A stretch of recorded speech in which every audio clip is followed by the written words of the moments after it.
అందరికీ నమస్కారం. ముందుగా ఈ వేడుకకి అందరూ వచ్చినందుకు నా హృదయపూర్వక ధన్యవాదాలు. దాదాపు 20 years అయింది నేను అంటే స్క్రీన్ మీదకి లేకపోతే కెమెరా ముందుకొచ్చి.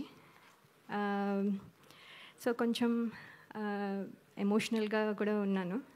అట్ ద సేమ్ టైం ఏంటంటే ఒక మాటలో చెప్పాలంటే మళ్ళీ నా ఇంటికి నేను తిరిగి వచ్చాను అన్నట్టు ఫీలింగ్ వస్తుంది.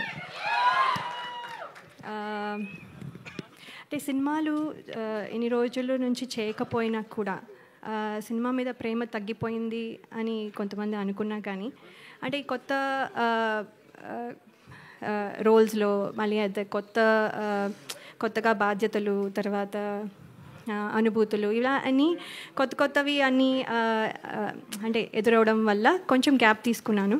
కానీ ఇప్పుడు మళ్ళీ మీ ముందుకి వచ్చాను. తిరిగి రావడం అంటే కొంచెం యాక్చువల్లీ భయంగాను, అలాగే కొంచెము అదే సందేహాలు కూడా ఉంటాయి కాన్ఫిడెంట్గా ఉన్నా కూడా. ఎందుకంటే ఇప్పుడు మళ్ళీ అందరూ యాక్సెప్ట్ చేస్తారా లేదా, నన్ను మర్చిపోయారేమో, ఇలాంటి క్వశ్చన్స్ చాలా ఉండుంటాయి. కానీ నాకు ఏంటంటే ఈ కథ వినంగానే డైరెక్టర్ శ్రీరామ్ వేణు గారు, అలాగే దిల్ రాజు గారు, శిరీష్ గారు నా మీద ఉంచిన నమ్మకం, అలాగే టీం అందరూ నన్ను వెల్కమ్ చేసిన విధానం నాకు చాలా కాన్ఫిడెన్స్ని ఇచ్చాయి. సో అందుకని ఈ ప్రాజెక్ట్తో మళ్ళీ తిరిగి రావాలని నేను డిసైడ్ అయ్యాను. చిన్న ఇంటర్వ్యూ చూసి శ్రీరామ్ వేణు గారు నాకు యుఎస్లో ఉండగా ఫోన్ చేసి, ఎక్కడో ఉన్నాను, అందరూ ప్రాబబ్లీ గుర్తున్నానో లేదో కూడా, సో అయినా కూడా ఆయన గుర్తుపెట్టుకొని స్పెషల్గా ఫోన్ చేసి ఒక 2 రోజులు ఫోటోషూట్, అది కూడా రాత్రంతా మేల్కొని ఉండి, అక్కడ డే టైం ఇక్కడ నైట్ టైం కాబట్టి, సో అక్కడ 2 days కరెక్షన్స్ అన్నీ చెప్పి ఫోటోషూట్ అన్నీ చేసి నేను ఇవాళ ఇక్కడ నించుని ఈ సినిమాలో కనబడుతున్నానంటే అంతా క్రెడిట్ డైరెక్టర్ గారికే. సో ఆయనకి నా స్పెషల్ ధన్యవాదాలు. అలాగే ఎంతోమందికి ఒక ప్లాట్ఫామ్ ఇచ్చి, అలాగే ఎంతోమంది టెక్నీషియన్స్ కానీ ఆర్టిస్టులు కానీ ప్లాట్ఫామ్ ఇచ్చి ఒక గ్రేట్ ఆర్టిస్టులని కానీ టెక్నీషియన్స్ కానీ తయారు చేసిన అలాగే దిల్ రాజు గారికి, అలాగే శిరీష్ గారికి నా ప్రత్యేక కృతజ్ఞతలు. మీ బ్యానర్లోంచి నేను మళ్ళీ, ఇది నా మొదటి మూవీ అని అనుకుంటున్నాను, నా మొదటి మూవీ మళ్ళీ మీ బ్యానర్లోంచి నేను చేయడం నాకు చాలా సంతోషంగా ఉంది. అలాగే నా స్క్రీన్ తమ్ముడు నితిన్ గారు ఈజ్ వెరీ అంటే ఆయన చాలా pleasant and very nice to work with. నేను ఇదివరకు వర్క్ చేయలేకపోయినా ఇప్పుడు అవకాశం దొరికినందుకు నేను కృతజ్ఞతలు తెలియజేసుకుంటున్నాను. థ్యాంక్ యూ సో మచ్ అండి. అలాగే టీం అందరికీ నా కృతజ్ఞతలు, ఫ్రెండ్స్, మా పేరెంట్స్, మై ఇన్లాస్, అండ్ స్పెషల్గా నేను చెప్పాలనుకుంటున్నది ఏంటంటే my husband and my kids. వాళ్ళు కనుక సపోర్ట్ చేయకపోతే ఇవాళ నేను ఈ స్టేజ్లో ఇక్కడ నించుని ఉండేదాన్ని కాదు. ఎంతో సపోర్ట్ 2 years నుంచి వాళ్ళు చాలా సాక్రిఫైస్ చేసి నేను ఇవాళ ఇక్కడ నించోడానికి వాళ్ళు ప్రాబబ్లీ చూస్తూ ఉండుంటారు. So special thanks to my husband and my kids అండి.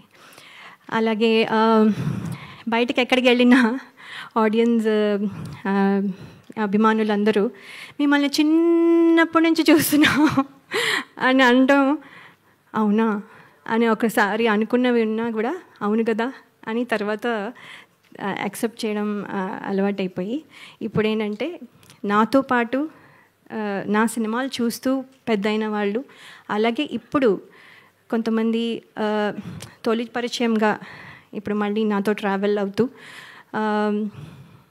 కొంతమంది ప్రేక్షకులు కొత్త జనరేషన్కి కూడా పరిచయం అవ్వాలని నేను కోరుకుంటున్నాను. అలాగే ప్రేక్షకులు ఇదివరకు నన్ను ఎంత ఆదరించి ఎంత బలంగా నిలబెట్టారో ఇప్పుడు కూడా మళ్ళీ అలాగే నిలబెడతారని ఆశిస్తున్నాను. ఇది కమ్బ్యాక్ అయినా కూడా యాక్చువల్లీ కమ్బ్యాక్ రీఎంట్రీ అనడం కంటే నా కొత్త జర్నీ, అంటే నా డ్రీమ్స్ ఏవైతే ఫుల్ఫిల్ అవ్వలేదో అవన్నీ ఫుల్ఫిల్ అవ్వడానికి, అలాగే అంటే మనము ఏమేమి వదిలేసామో, అంటే ఏమేమి పాత్రలు చేయాలనుకున్నవి ఆ డ్రీమ్స్ కానీ, లేకపోతే ఇంకో రకంగా ఇది ఒక కొత్త జర్నీ, అంటే ప్రేక్షకుల మనసుల్లో నా స్థానం సంపాదించుకోవడం మళ్ళీ, లేకపోతే అంటే అలా అందరూ అభినందించాలి అనే ఒక కొత్త జర్నీ స్టార్ట్ చేస్తున్నాను. సో ఇందులో మీ విషెస్ అన్నీ ఉంటాయని నేను నమ్ముతున్నాను. అలాగే ఈ ట్రైలర్ చూసారు, మీకు నచ్చింది అనుకుంటాను.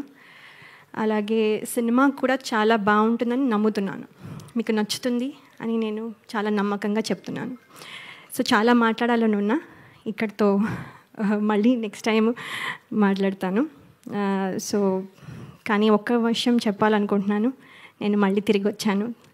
Thank you so much. Me blessings ఎప్పుడు ఉండాలని కోరుకుంటున్నాను. Thank you.